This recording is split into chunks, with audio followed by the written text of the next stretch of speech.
সহসভাপতি জনাব আবুল কালাম আজাদ।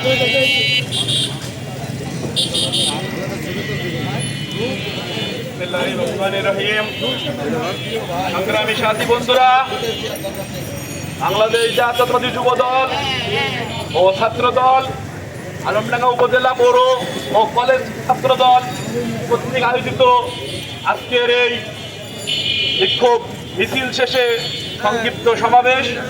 এই সমাবেশে উপস্থিত যুব দল এবং ছাত্র দলের বিভিন্ন ইউনিটের নেতৃবৃন্দ সহ যুবদল ছাত্র দলের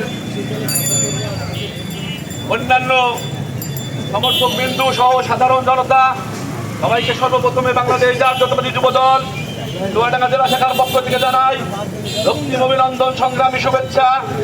সংগ্রামী সাথী বন্ধুরা, আমার ইতিমধ্যে লক্ষ্য করেছেন বাংলাদেশ যখন তারেক রহমানের হাত ধরে সামনের দিকে এগিয়ে যাচ্ছে, ঠিক সেই সময় ওই খুনি স্বৈরাচার শেখ হাসিনার প্রেতাত্মারা, ওই যুবলীগ ছাত্রলীগের নামধারী সন্ত্রাস বাহিনী বাংলাদেশের বিভিন্ন কন্যারে কোটি কোটি করে সমবেত হয়ে এই বাংলাদেশ নিয়ে বিভিন্ন চক্রান্তে লিপ্ত হচ্ছে।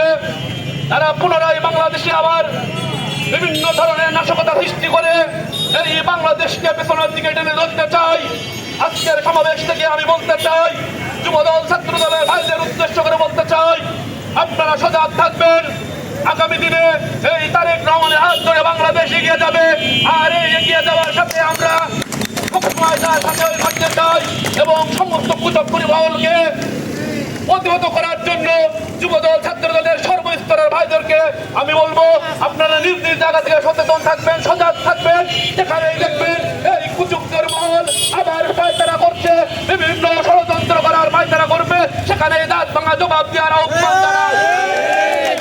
সংগ্রামী সাথী বন্ধুরা, আমার বাংলাদেশ জাতীয়তাবাদী দলের নেতৃত্বাধীন সরকার বাংলাদেশকে সামনের দিকে এগিয়ে নিয়ে যেতে চায়। ঠিক সেই সময় আমাদের বিরোধী দল নামে একটা দল, তারাও কিন্তু আমাদের বিভিন্ন কাজের অন্তরায় ঘটানোর চেষ্টা করছে, এদিকেও সজাগ দৃষ্টি রাখতে হবে। তারাও কিন্তু পাকিস্তানের দালাল, রাজাকার, তাদেরকেও ছেড়ে দেওয়ার সুযোগ নাই। আমি বলবো, ওই আওয়ামী লীগ নিষিদ্ধ সংগঠন বাংলাদেশে তারা পুনরায় যদি রাজনীতি করার চেষ্টা করে আইনের মাধ্যম দিয়ে, আবার রাজনীতি করার পরিবেশ করে তারপরে রাজনীতি আসতে হবে, অন্যথায় এই বাংলার মাটিতে তাদের রাজনীতি করার সুযোগ যুবদল ছাত্র দল তথা বিএনপি দেবে না। সংগ্রামী সাথী বন্ধুরা, আমার সবাইকে আগামী দিনে ঐক্যবদ্ধ থেকে এই বাংলাদেশকে এগিয়ে নেওয়ার জন্য উদাত্ত আহ্বান জানিয়ে আমার বক্তব্য শেষ করছি। খোদা হাফেজ। বাংলাদেশ জিন্দাবাদ, বাংলাদেশ জাতীয়তাবাদী যুব দল জিন্দাবাদ, শহীদ রাষ্ট্রপতি জিয়াউর রহমান অমরক, দেশ নেত্রী বেগম খালেদা জিয়া অমরক, বর্তমান রাষ্ট্রনায়ক তারেক রহমান জিন্দাবাদ। সবাইকে ধন্যবাদ। আসসালামু আলাইকুম।